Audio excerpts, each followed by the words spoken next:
Hello and welcome to ChitChat. I'm your host Isabel Bonis and we've got a great show planned for you all today, especially for movie fans. We're joined here today by the legendary Hollywood stuntman Bob McCrystal. He has featured in such films as A Clockwork Orange, several James Bond movies, the Superman films and many more. Bob has fallen from huge heights when performing. In the movie, for example, Escape to Athena, he fell from a tower over 15 feet high. 70 feet high? 70 feet high, well, I did wonder when they said 15 feet, because to me that didn't sound very impressive. 70. 70, yes, I definitely. Those suffering from vertigo would definitely not like that. Sitting alongside Bob is actor and horror fanatic Derek T. Wilson. He has worked in films such as Happy Lands, Love of Lugosi, and Mysteries of a Dark Drome, and Stolen Wishes. These are short films. Derek is a huge fan of classic horror films and the actor Bela Lugosi in particular.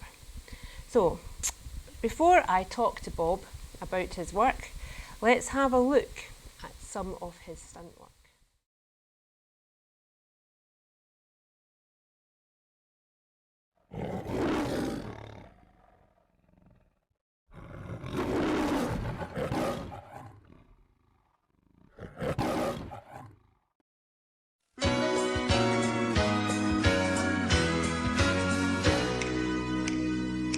Well, I'm not the kind to kiss and tell, but I've been seen with fire up.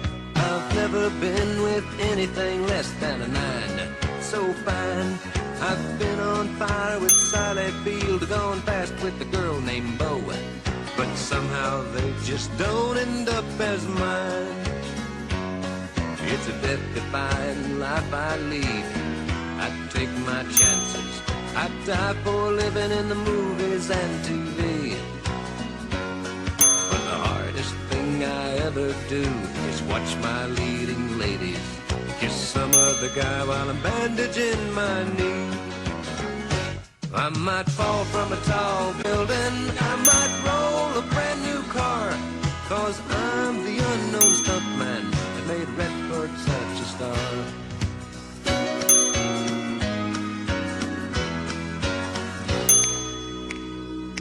I've never spent much time in school, but I taught ladies plenty. It's true, I hire my body out for pay. Hey, hey, I've gotten burned over Cheryl Teague's, blown up for Raquel Welch. But when I wind up in the hay, it's only hay. Hey, hey, I might jump an open drawbridge or Tarzan from a vine, 'cause I'm the unknown stuntman that makes Eastwood look so fine.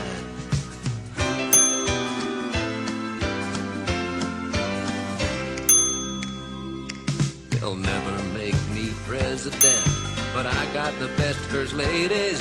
Some days up as far as the eye can see. Ooh-wee.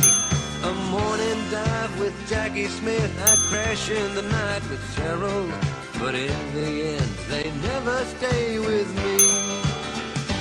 I might fall from a tall building so Burt Reynolds don't get hurt. I might leap a mighty canyon so he can't kiss and flirt. While that smooth talker's kissing my girl, I'm just kissing dirt. Yes, I'm the lonely stuntman that made a lover out of Bert.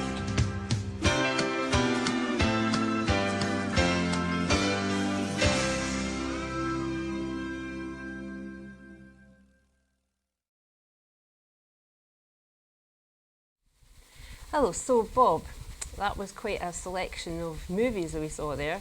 Memories. How did you begin your career as a stunt performer? I was quite lucky. My family immigrated to America way back in 1960. I was 13 years of age. And I had to go back to school and do all the necessary things. Then 1965, I was drafted into the army. So I'd done 2 years in the army, and when I came out of the army, there was a friend of mine who I had met. He lived in Los Angeles, And he kept saying to me, Scotty, you got to come and see me, you got to come and see me. So to cut a long story short, I ended up going to California to visit him and his family. And his fate would have it, his uncle worked at Universal Studios.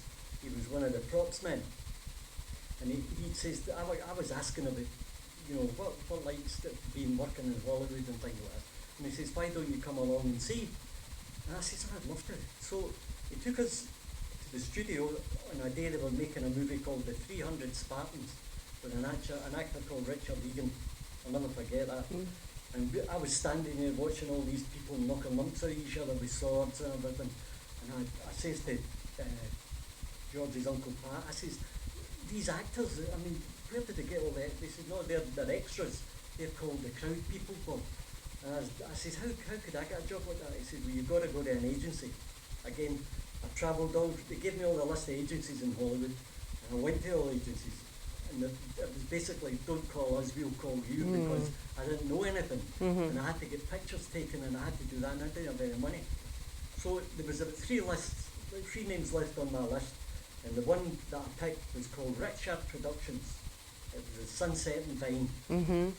I go away up to the office, and the places that I'd been to before were big plush office suites with pictures of movie stars all over the place. I walks into this place, it was like a doctor's surgery. There was magazines strewn all over the place. And I was just about to walk out the door when from an inner office a boy says, yeah, can I help you? So I knock on the door and I walk in, and there's a guy sitting behind the desk. And he says, what can I do for you? I says, I'd like to register to be an extra. He says, oh, we don't hire extras. He says, wait a minute. He says, what a beautiful accent you've got. Where are you from? I says, I'm from Scotland. He says, Scotland, England? And I says, yeah, I don't want to argue with him. I says, yeah, Scotland, England. And he got me a job. I had to go for an interview. And at Universal Studios in 1968, had started doing the tourist attraction where you had sit in a little train and you get taken all through the studios. I got a job as a guide. Only nothing to do with looks, nothing to do with physique. It was accent. That's why I got it, because of my Scottish accent. And one of the places that we used to go, there was a place called the Stunt Arena. At the end of each tour, you went to the Stunt Arena where the stuntmen showed them how the fights and everything was done. I got to know all the stunt people, and I'd been going there 5 times a day, 6 days a week for 3 months. And one of the stuntmen got hurt and they needed somebody for the next show. And jokingly I said, I'll do it. It was a fall off a roof. And the guy who run the show was a bloke called Arnie Roberts, and Arnie says to me, come on Scotty, you won't do that. I said, I'll do it. So away I went up on the roof to throw myself into oblivion, and he believed me. He says, okay, come on down. He says, I'll take you on and we'll show that. So what happened was my very first stunt in Hollywood was getting hit in the face with a custard pie, doubling for an actor called Doug McClure. Well, Doug McClure, the very famous. Yes. And it looks like you were a natural at it. Well, that's great. Yeah, they taught me everything I know, you know, because we had to learn to draw and fire a gun. And did I use Callum? And I'll show you something. We don't want any fatalities on set. No. Yeah, right. You don't need to put it on, just take the gun. Right, this is one of the things that they showed you. Right.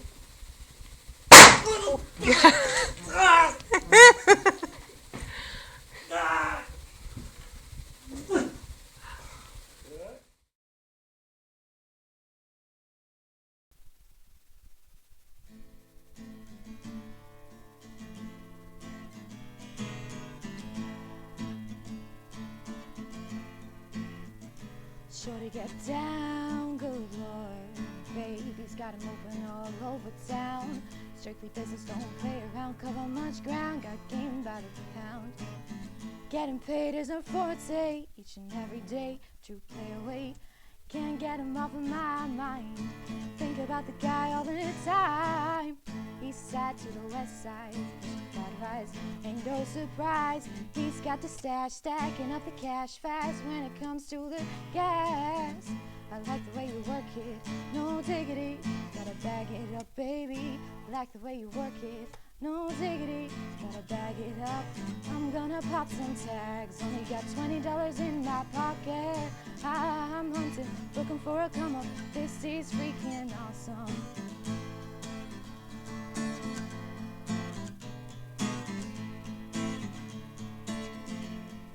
The fuck with my love, I told her she knows, take aim and reload.